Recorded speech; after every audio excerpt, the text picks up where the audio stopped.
Morning, all. All right, so very small number of items in today's news video. I don't know how long this is going to take, though. So here are the items. Now, of course, it's early in the day, so there's a possibility of another news video later today. But there you go, drink it in. And let's go ahead and jump right into it. Notebook, all that fun stuff. All right, so last night, Darcy Kuemper's mask pops off, and then Tampa Bay scores, and there was discussion of whether or not the play should have been stopped. Now, Mike McKenna points out that it's the puck that knocked the mask off, and the rule seems to be, I can't say seems to be, the rule is that if the Avs touch the puck there, the whistle blows. If there's no impending scoring opportunity, like an immediate scoring opportunity, then they have to blow the whistle. Because there was an immediate impending scoring opportunity, the whistle doesn't go and the goal counts. Now, if you watch the replay, Darcy Kuemper doesn't argue, he doesn't get all angry about it. He knows the rule.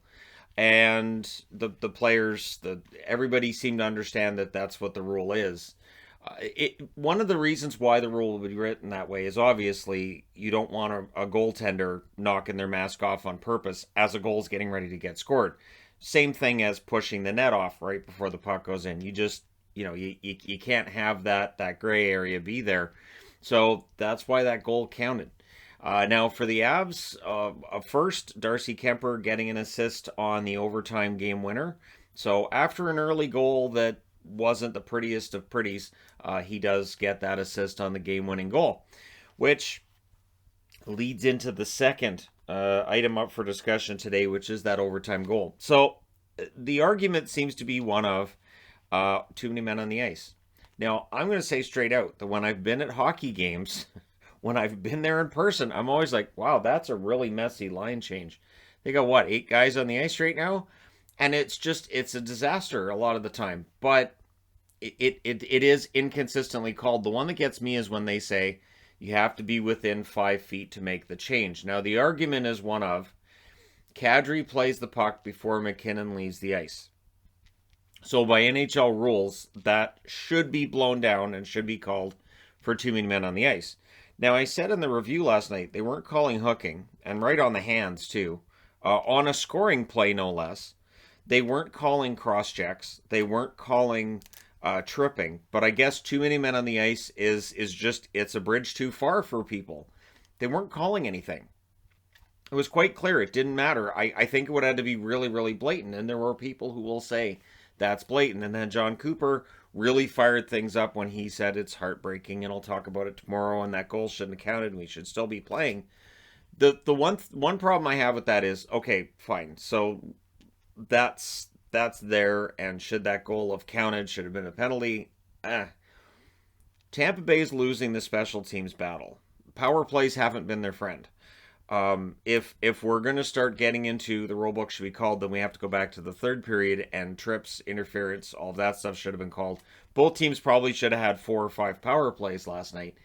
And so, yes, this was a call that, and then the NHL released a statement.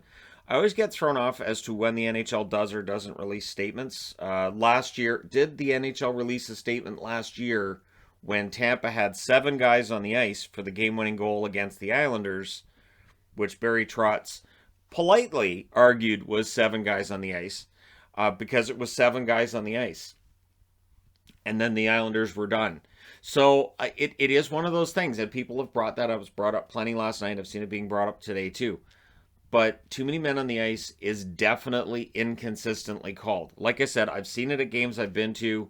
There's been countless times where my wife and I are watching a game, and she'll be watching the line change. She's like, they really got away with one there. And I'm like, yeah. So that does happen in game. And is it sad when it happens in overtime in the Stanley Cup final? Yes, but it happens. It's not reviewable. There is no, because it's a penalty, right? So you can't review it. The one thing they might amend if the NHL looks at it is to say we won't give them a penalty, but we won't count the goal. But that's not there right now. That's not a call. So the one thing that always gets me too is when they say, well, you have to be within 5 feet of the bench to make the change. But 5 feet is what you see as 5 feet and what I see as 5 feet might be subjective.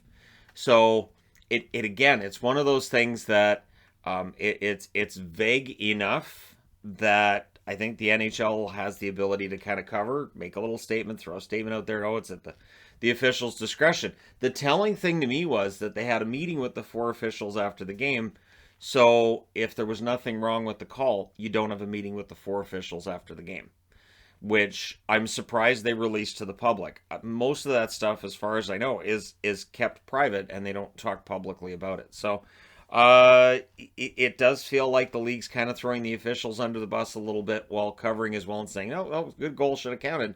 It was also pointed out that on that play, Tampa Bay was in the midst of a sloppy line change as well. I'm going to throw this out there too. It's overtime. It's that goal happened 12 minutes in overtime, 72 minutes into the game. Line changes. Everything in a game gets sloppier in overtime, the line changes included. And I would imagine for the officials, there's probably calls that might get missed in overtime that they might have got in the first period on their own issues. So, anyways, there you go. I know that won't make Tampa fans any happier, but it might make Islander fans happier. No idea. I don't even know if Islander fans are still watching news videos at this point. Probably just, still going, they fired Trotz? Really? So anyways, there you go. The NHL's made its statement, which isn't going to make anybody else feel better. That seems to be the case, usually. And we'll see if there's any kind of change to the rule later. But again, they won't change it in the middle of the Stanley Cup final. And again, as I've said, and I said after watching that game last night, the Avs outplayed them so badly as that game was finishing up. The shot blocks are great. Like, it's fun to see a team shot blocking like that. But the fact that you're allowing 50, 60 shot attempts in 60 minutes, it just feels like the shot blocks are now kind of covering up for the fact that they're just allowing too many opportunities. And when you're blocking that many shots, I think it was Craig Simpson last night said eventually one of them will get you. Even with the modern equipment, if you're blocking 5, 6 shots a game, one of them's going to get you in the side of the leg. You might hurt your knee, you could hurt your ankle, you could break your foot. It's one of those things. So Tampa's down 3-1, and now we've got our Stanley Cup final controversy. That seems to be an annual thing. All right, so next on the board is Peter DeBoer. And it's funny because when the word came out that DeBoer was being hired, I looked at the numbers and I said, they want goals. Hiring Peter DeBoer is about the fact that he got offense out of Vegas.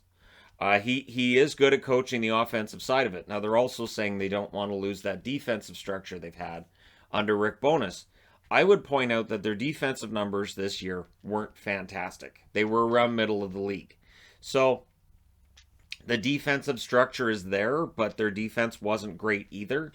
But Peter DeBoer saying at the press conference, we want to unlock some of the offensive game to this group. So, in other words, Jamie Benn, Tyler Seguin, who were both mentioned in the article. I'm glad I did my video first. But yeah, the fact that Seguin and Benn aren't producing the kind of offense they want, I think there's a little bit of denial there too. I don't think you're ever going to get Benn back to where he was, say, 5-6 years ago. But you got to get more goals out of him than he did. Also, DeBoer kind of revealing some of the thinking for the Dallas Stars.